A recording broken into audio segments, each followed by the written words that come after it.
This will depend a lot on the background of head of performance. As you said, if you know how to do it, we can delegate. That's why, okay, we see some people that is not related to sports science, but I think there are some advantage being of the sports science because we have this comprehensive understanding of human physiology related to training, to stress, to recovery, and um, and other roles or other capacities that we should have nowadays is also related to data analytics. Yeah. Uh, okay, we don't need to do it, but we need to understand what is behind this data analytics. Welcome to FSI Talks, where football experts share practical and updated knowledge with the FSI community. Welcome to the FSI Talk, where the best experts in the world come together to talk about football. My name is Ulrico Meia, Head of Rehabilitation of Olympique Marseille Youth Academy, and I'll be the host of this talk. Today, we're going to talk about the role of the head of performance within a professional soccer team and what kind of objectives, tasks, and challenges this position entails. João Ribeiro, head of performance of Sporting Clube de Braga, a Portuguese football club that's consistently finishing the top four of the league table and regularly participates in the European competitions. So, João, thank you for accepting the invitation. I'd like to ask you to define the role of a head of performance. What is this role that appeared a few years ago, and what kind of background should it have, in your opinion? You, first of all, thank you for the invitation. That is a very nice question. The role of head of performance. Um, this role appeared, I think, few years ago. I think that the clubs recognized the need for this comprehensive approach to managing the player performance using technology, data analysis, sports science, wherever. And this led to the role of the head of performance. Um, I think the main responsibilities of the head of performance, we should say that they can vary according to the structure and available resources of each club. So in some cases, we can see the head of performance overseeing several departments like nutrition, medical staff, and other departments. And in other setups, this head of performance might focus only in leading the performance department. So I think this will interfere a lot with main role that we can find in the clubs. Despite that, I think we all agree that there are many responsibilities independently of this hierarchy. That is assessment the player fitness, injury prevention, performance monitoring with different technologies. We can also be related to rehabilitation, managing these players' return to play protocols and following the injuries, implementing recovery strategies, and also assessing this recovery the recovery state. And in general, is to we collaborate with all staff to have this comprehensive and integrated care of the players. Um, I think these are the main responsibilities. We can say that. I think you have what was the second part of the question? So basically, what is the role? So I guess Okay. after actually you went straight ahead in the answer, and actually we already touched the second question that I was about to make, which is, and we know that there are differences between contests, as you said, between different. Yeah. But from your experience, uh, what, for example, in terms of your tests, we're talking about only analyzing, filtering, and communicates, in your opinion, or you also, in your opinion, we're talking about what for you is the best option available. Do you consider that this role also has should have hands-on on, for example, on the training tasks, applying compensatory work, do some regenerative work, for example. Um, Even though that there are differences, what do you think is best with these competencies that you mentioned before? Yeah, depends. Here, I think it depends a lot on the background of the head of performance, because we have seen already. We have seen in some clubs the background of the head of performance, uh, when the or in which the organization is to lead the different departments.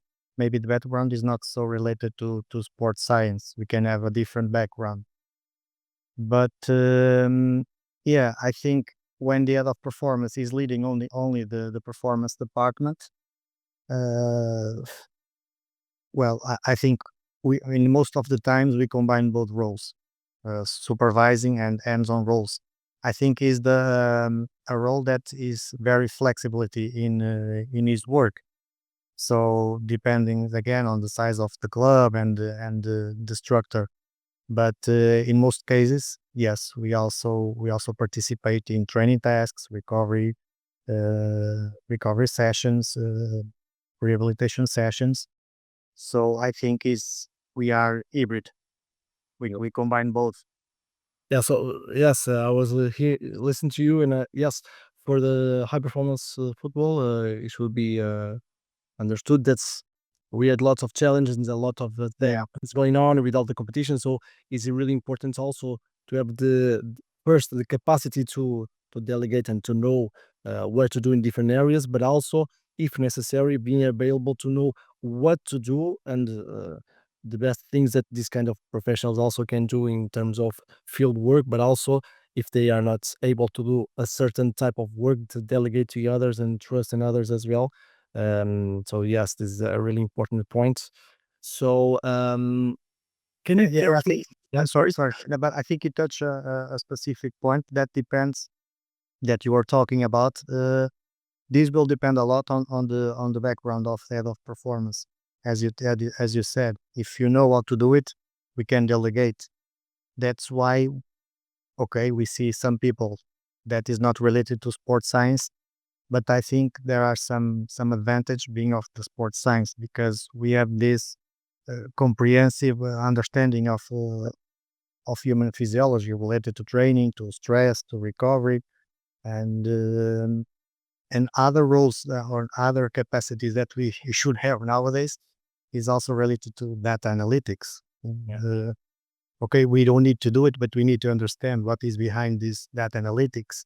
Yeah. So I think this is very important also for head of performance.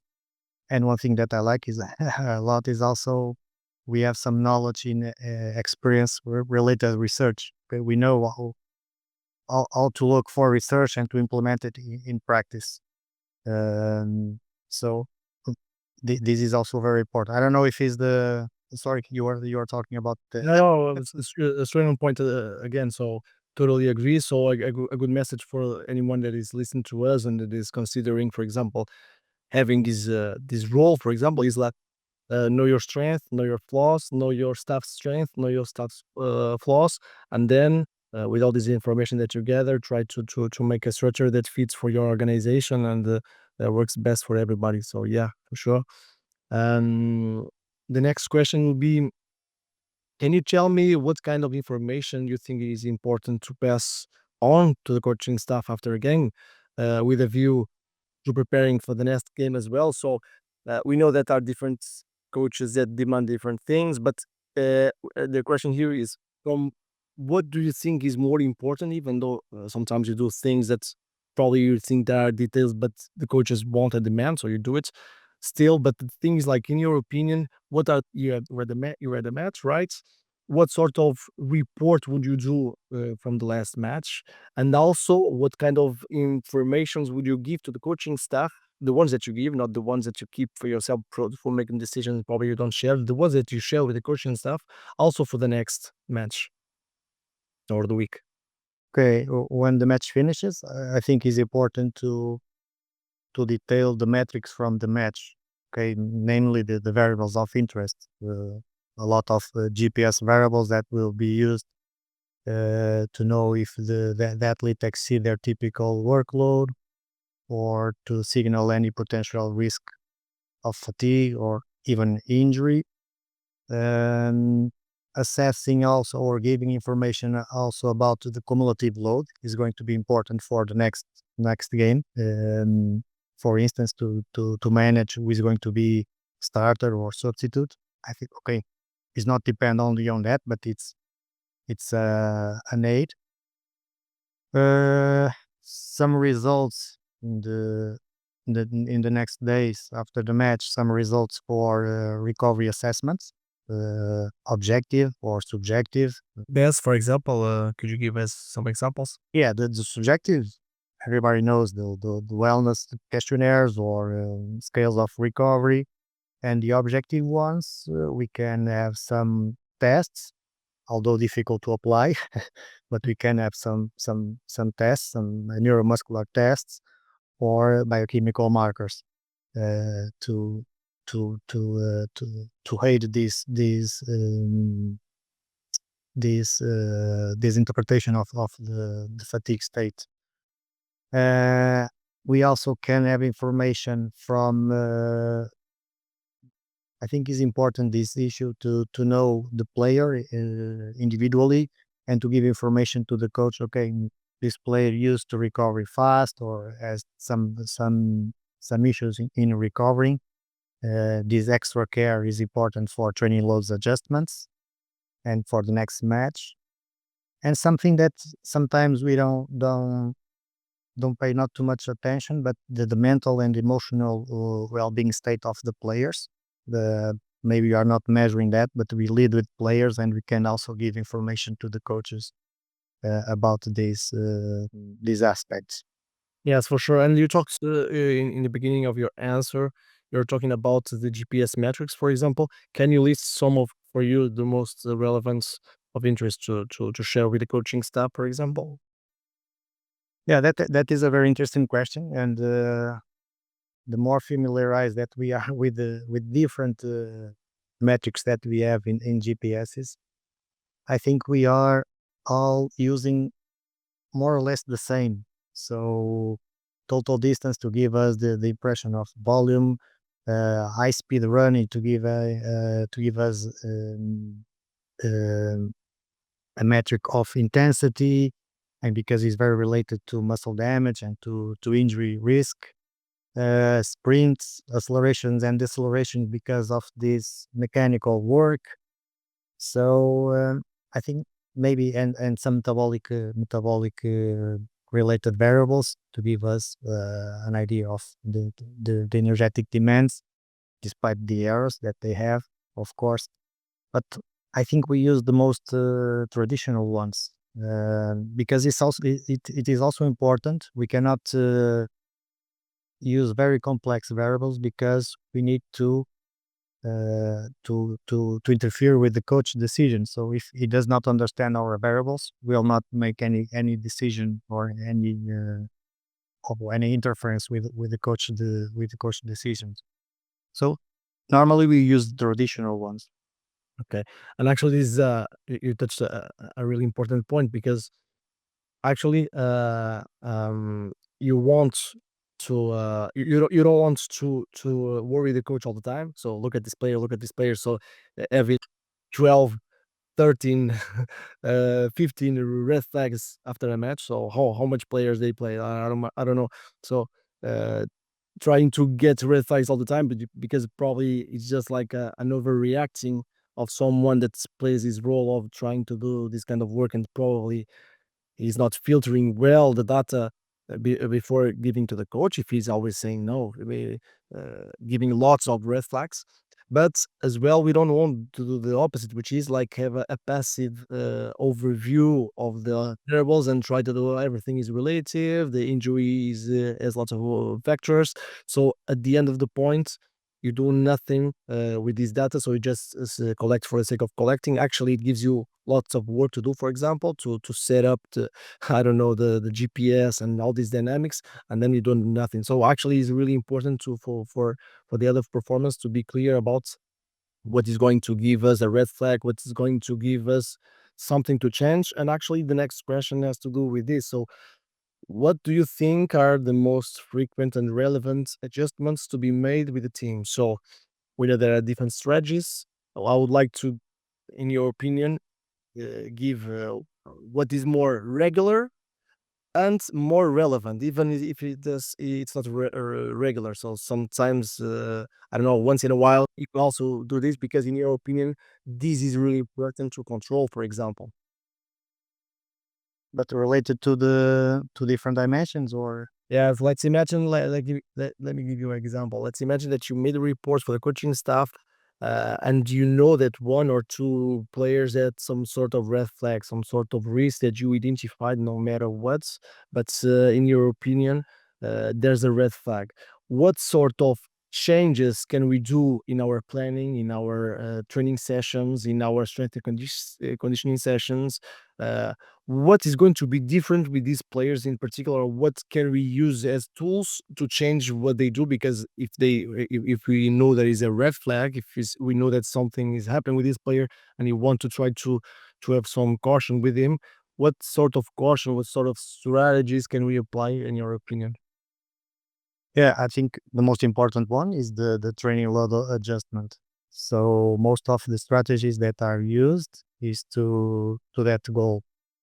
So the coach have information to adapt for this specific player to adapt its load in the training session. Um, but not even with a red flag, we can also use the training load, for instance, to help the coach to follow his periodized structure.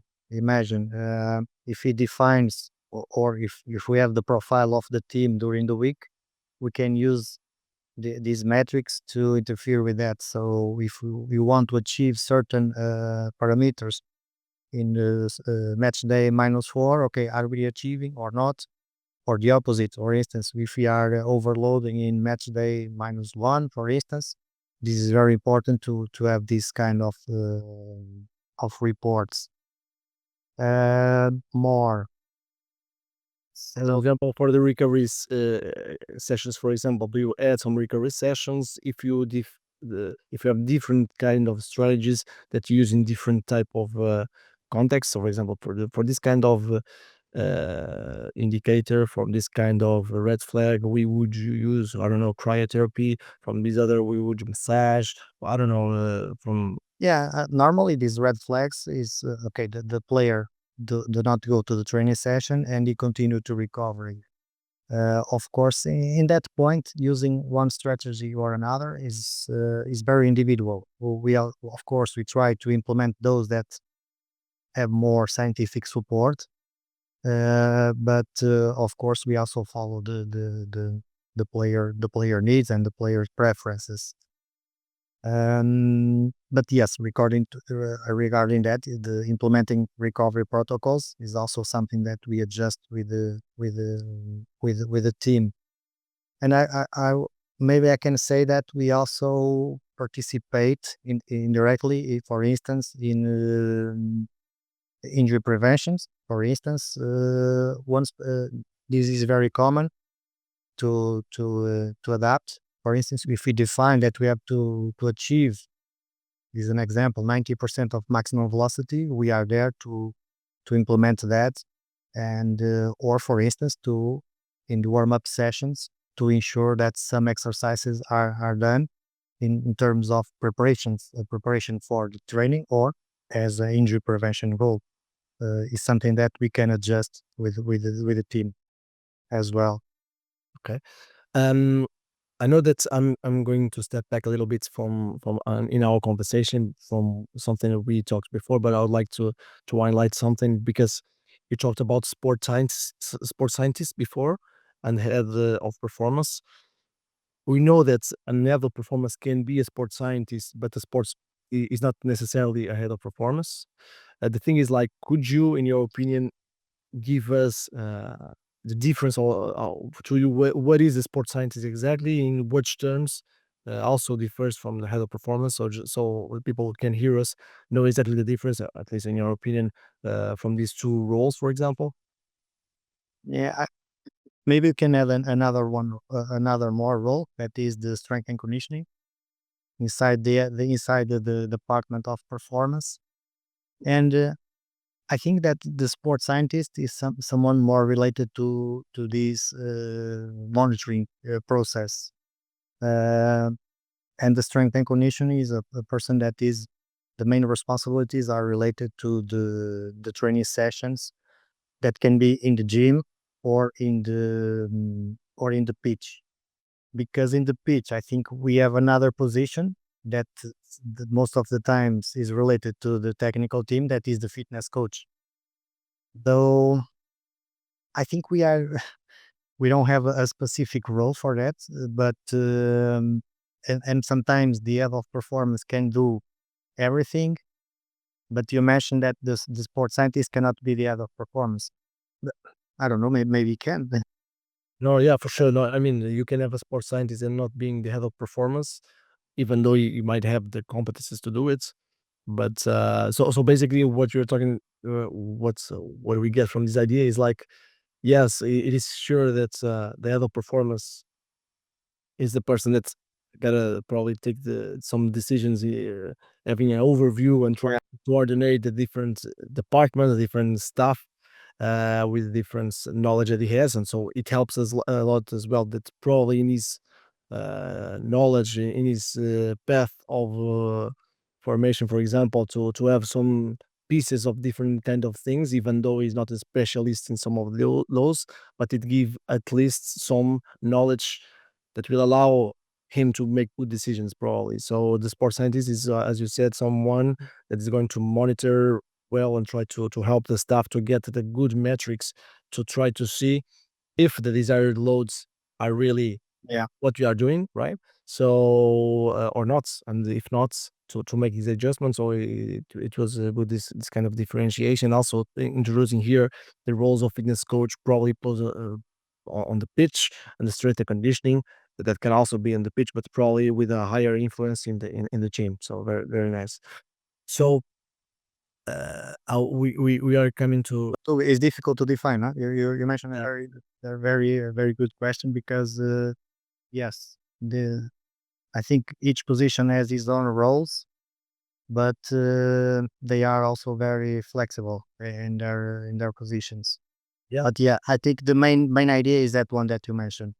Yeah, because the thing is, like, from the perspective of someone that probably thinks that would like to have this role in the future, so he tried to prepare his path, his career, in order to, for example, be able to have this role. So it means that probably there's not only one path to this goal. So it means that we know that having different knowledge will help, at least from taking decisions, because if you're taking decisions of something that you know anything about, it will be probably worse to try to know what is more important or not, even though probably it's possible. So especially if you have a good staff, but of course that's to take decisions in a more conscient way would be better. So the person that's going to this role is important to have a good knowledge, not only of sports sciences as a science, as you said, but from the other areas for sure. So, right, let's imagine, João, we're being listened by someone who will be doing the same job as you from tomorrow. Okay, so inspired to be head of performance, and he's hearing these podcasts importantly. So he's going to have some highlights from you. Even knowing that everyone has to adapt to their context, okay, especially the coaching staff, as we said, for example. Can you describe an ideal daily routine from the moment you join the club until the moment you leave? So talking about you pick your car, you or whatever you get to your club. Try to describe a little bit the dynamic, or at least the most important thing of the dynamics. Who I talk to in a regular manner, who I talk to just every week, what kind of input, what kind of work should I do in terms of computer work, or what can you even, I know that every case is different, but Yeah. can you describe this kind of dynamic? Okay, so let's imagine that we can in some tasks, we can have all the roles that you mentioned: a sports scientist, strength and conditioning, or the head of performance. Mainly these three roles. So okay, when we arrive at the club, I think the first thing is to this morning preparation, the player wellness assessment. We need to prepare and assess this morning wellness data of the players. And then, okay, let's introduce here, if we are in a congested period, maybe we need to evaluate also the fatigue status with different apparatus that as we told before, as maximal strength assessments or biochemical markers. So this will be the second task after the players responding to the wellness questionnaire. After that, maybe a small meeting with the medical department, combining the performance and the medical department. In this case, in this phase, to review the injury management plans or the rehabilitation progress, or who is injured or who is not available for training, these kind of things. At the same time, maybe to have this meeting prepared to analyze the data from the fatigue or the wellness reports. Then after that, Sorry, for example, and we are still, for example, let's imagine that you have a training at 10 o'clock or 11 o'clock. We're still talking about before the training. before the training session, yes, of course, yeah, that is important. One, sorry. Okay, after that, maybe a small communication in our case with the fitness coach. We don't need to speak directly with the coach, but with the fitness coach, just to discuss the training goals, because this will be important for the next task. The player readiness, who's going to train, or based on that, the potential modifications that we have to do, as you told before, in this player specifically. Perfect. After that, and defining the training goals, prepare the pre-activation in the gym according to the training goals. For instance, if we are going to train sprints in the pitch, maybe we have to prepare the players for that, and also according to the individual needs, especially that players that return to sport, to return to play after an injury, that still needs some strategies. Okay, this pre-training. During the training sessions, we can oversee the training sessions, monitoring the internal and external load, or the internal load when you have it. And at the same time, it happens a lot, we can also aid in the rehabilitation support. For instance, ensuring the monitoring to ensure progress or smooth integration with the training team. Okay. After the training, we can plan some individual work, normally upper body, or some individual needs that need to be defined after the training session. So we have a small gym session, individually or in team. Okay, if we have training session in the afternoon, it's not so common, so let's discard that. Okay. So after that, we can analyze the data, the GPS data, and the internal load data, and RP data. Okay, and prepare these reports for coaches and medical department. And okay, I would say at beginning of the afternoon, we can prepare for the next training session, ensuring the pre-activations or including some routines that will be done during the next training session. Okay, we can prepare that. And after that, okay, this is a personal opinion. I used to do that, to have some meetings, that with academy, for instance, as the head of performance, or participate in other meetings about new equipment that they want to show, technology, innovation, or even dedicate some of this time in the afternoon for for research projects. If we are the head of performance, we can also do that. So I think this could be an ideal day for the head of performance or sports scientist or strength and conditioning coach. No, it can reflect that. No, very nice. Actually, it was for anyone listening. It just make like a visual idea of the schedule of tomorrow of this new this person is going to be the new head of performance. So it helps a lot.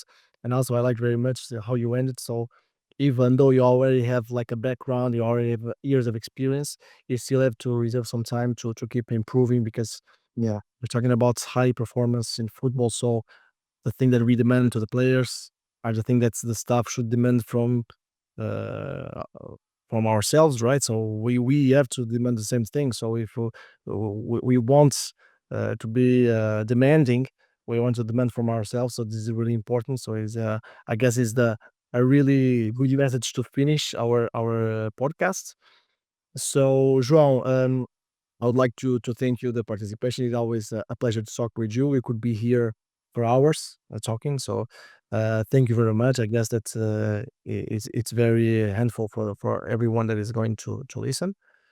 I don't know if you want to say something. no, I think you passed the message very well. So I think you bet. I also acknowledge your invitation, and as you say, we can talk for hours, but this is specific for this content and this subject. So I think we have a general idea, a very good general idea. For sure, for sure, for sure. No doubts about it. So, thank you once again. Thanks to the guests and listeners, and see you in the next episode.